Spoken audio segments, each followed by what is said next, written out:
why many people are struggling to afford housing in a boomtown.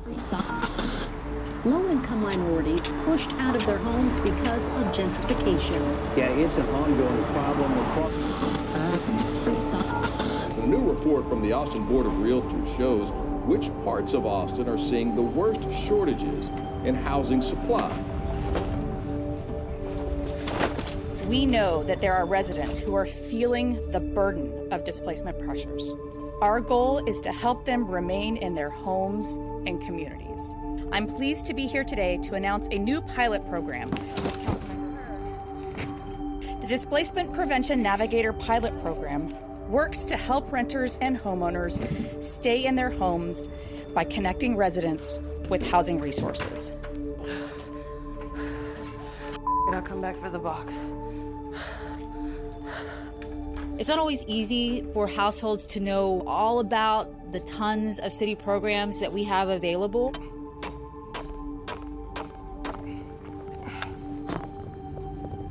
So that's why these navigators are key, because they're going to have those in-person conversations, directing folks to our housing programs. Just for clarification, that means that as of now, this program would only be in effect until June of 2024. Depending on how it goes and how much there is of a need, that's when you guys will determine whether or not to extend. That is correct.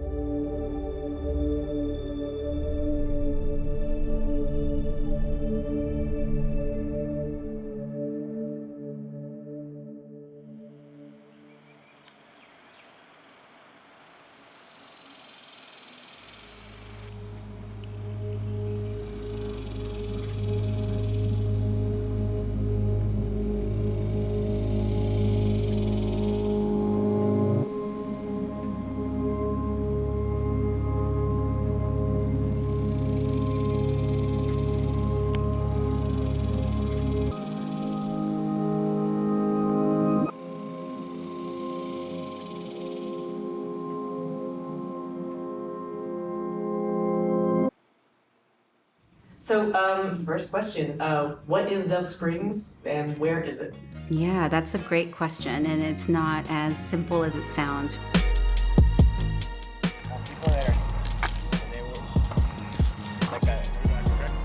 Good boy. Good boy. Good morning, Maria. Doing okay? How are you? My name is Lila Valencia, and I'm the demographer at the City of Austin.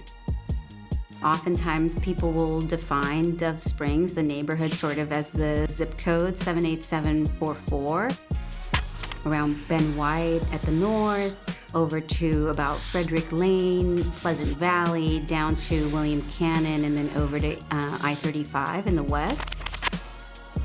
Around 1970, portions of what we now call Dove Springs were annexed. The closer you were to the northern part of Dove Springs, more often you were white, had higher wages, and as you moved farther out, then we saw a lot of increases in especially the share of African Americans, the share of immigrant population. Adentro está fresco, casi caliente. Now we know that about 77% of residents are of Hispanic background. I came in '97. Everything reminded me of Mexico. Everything was green.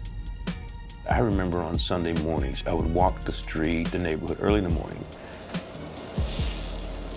and you would smell the tortillas or the chorizo and eggs, or the food just cooking, and you're like, oh man, they're cooking it up today. And in the hot summers, we would put Dawn soap on the sidewalk, I kid you not, and we would do slip and slides. It was amazing.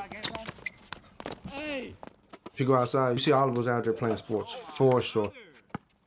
If you go around the corner, and you see a little gang activity.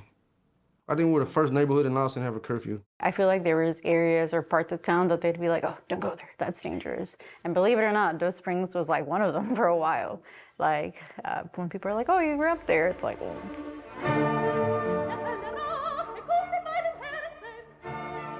In like '95, it was a Stop and Go. Stop and Go was open 24/7. So gang members would hang out. They put big old speakers on the on the light poles and they would play opera music. So nobody even wanted to hang out.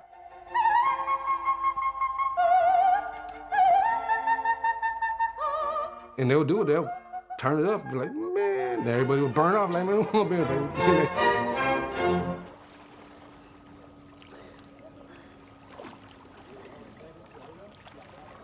I've always felt safe, like in the street where my parents live in. It's all mainly families. Like everybody knows each other. You pass by, hi, buenos dias, how are you doing? You know, everything was very friendly. It was very family oriented. It still is family oriented, and that's what keeps you going about Dove Springs. It's all about people. It's all about the community. It's all about family. Even today, it's still more affordable to find places to live there than in the rest of Austin. But because of that, we're really seeing some pressures into that area. It was a little bit of a change, little by little. But when it really hit me was when there was a bus picking up a dog for obedience school. I was like, are you serious? There's actually a school bus for dogs. I'm like, if this is not gentrification, what is? I realized a lot of like families that were there were gone. And I was like, what? Like, where do they go? My parents bought the home pretty early, like in the early 2010s. But my family that was renting, that was just outside of their budget. They had to leave the area. They just couldn't afford here. They couldn't afford a home. A friend of mine said this is the last hood in Austin, the last real hood. And you think about that, it's like he's right, because we're the last ones. Montopolis and East Austin, I mean, gentrification went crazy there. There's a lot of culture in these neighborhoods, and for many people, these were sort of the last options. These were places where people could afford, and in some cases they are still today, but the housing costs in these neighborhoods have gone up astronomically, as they have across the city. Keep in touch with me throughout the day. And then My name is Audrey McGlinchey. I'm the housing reporter here at KUT. Really, since about 2010, housing prices in Austin have been steadily rising. And then when we hit the pandemic, 2020, 2021, things really took off.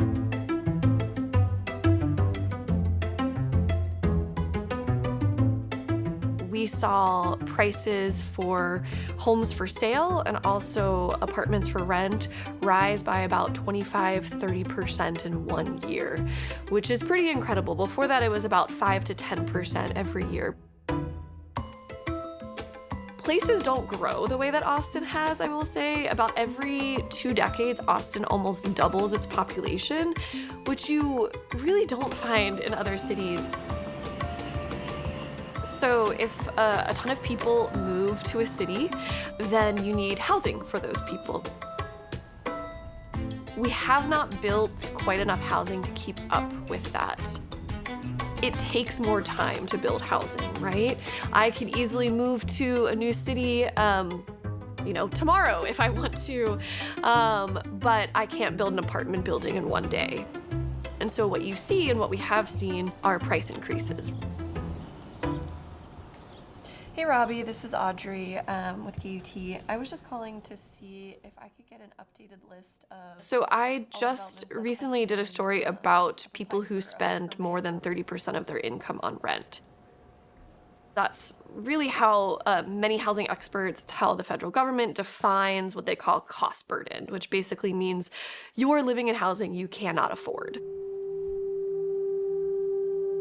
But for many people, that's just the reality. If they want housing, they have to pay a large chunk of their income towards it, which in the Austin area is about half of all renters.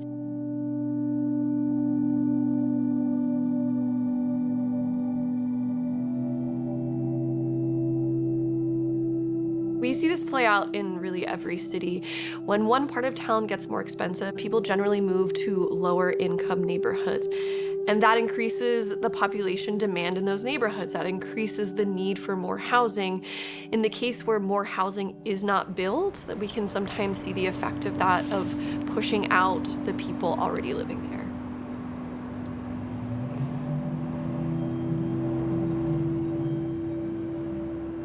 The City Council has tried to pass some changes.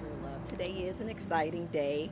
We are here to launch the Displacement Prevention Navigator Program, and we certainly need your help. In 2023, the City of Austin started a pilot program where it paid people to help inform their neighbors about various housing programs. The Displacement Prevention Navigator Program will focus initially on 2 neighborhoods, Colony Park and Dove Springs. If you want to head down to the field, egg hunt starting in 5 minutes. Compared to the rest of Austin, Colony Park and Dove Springs have higher shares of cost-burdened residents and residents who have also lived in their homes for more than 20 years.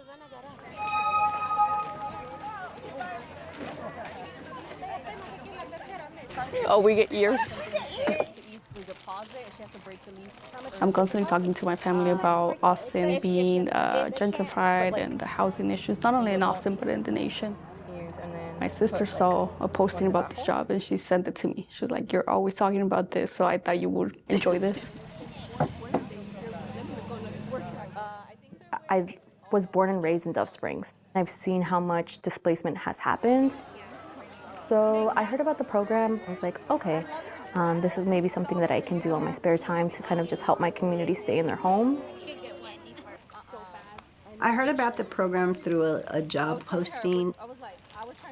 It talked about displacement, it talked about advocating for individuals, and I have a passion for that because I have a background in that area. And I have a passion for Dove Springs. I grew up in that area. I want to keep families that have been there for generations in the neighborhoods that they really help create. To me, it seemed really unfair for them to have to leave or move somewhere else when that's all they've known. Dove Springs is my home. I was born and raised, grew up here, so I was like, yes, I want to sign up for that immediately. He looks like a little rabbit. Hi, my name is Alejandra. So my name is Amy Perez. So my name is Sylvia Subieta Rodriguez, and I am a displacement navigator. Or no. What am I? What did that? I just said the displacement. Displacement prevention navigator. I'm so sorry. It's a long title. I work for the Displacement Prevention Program for the City of Austin. I'm one of the displacement program navigators here for the City of Austin. All right, I can do this. Hi, I'm Rachel Salgado. I am a navigator, and I work towards helping people from becoming displaced.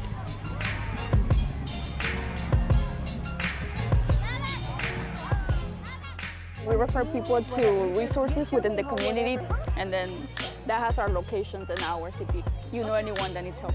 Our job mainly consists of 2 parts. So the first one is going to outreach events, and we talk to them about the program. The other part of that would be following up and see what we can help them with. So that's kind of like our main goal, is just to keep people in the areas that are their homes. Oh, I love it. Sucking my stomach. At the beginning, we were focusing on housing resources, but we figured out that housing includes food, shelter, repairs. We can help anybody from food stamps, create a budget, advocacy. We've helped many people go to the Texas workforce and teach them how to apply for unemployment. We've helped many people apply for jobs. We did everything because the goal is to keep them from being displaced.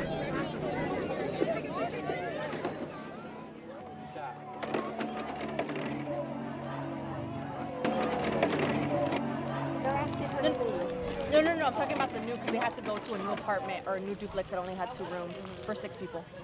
Yeah. Now keep in mind, once she breaks that lease.